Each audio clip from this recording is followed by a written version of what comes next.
Here are 3 things that I would avoid in most Google Ads campaigns.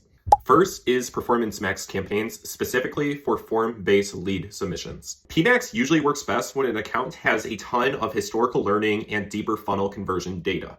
However, through our testing, most accounts do not have this levels of data needed for PMax to operate most efficiently, and thus PMax is more prone to getting lower quality leads and specifically relating to form submissions that do not justify the in-platform reported results. The second thing that I would avoid in most Google Ads campaigns are broad match keywords. Now, to be clear, broad match keywords have their place, especially for larger national, huge budget brands. But for most small and mid-sized businesses, broad match keywords can usually generate and will usually generate lower quality leads that make the in-platform metrics look better, but your down-level qualified lead metrics look worse than phrase or exact match keywords. The third and final thing that I would avoid is blindly following Google's recommendations or their ad representatives' advice.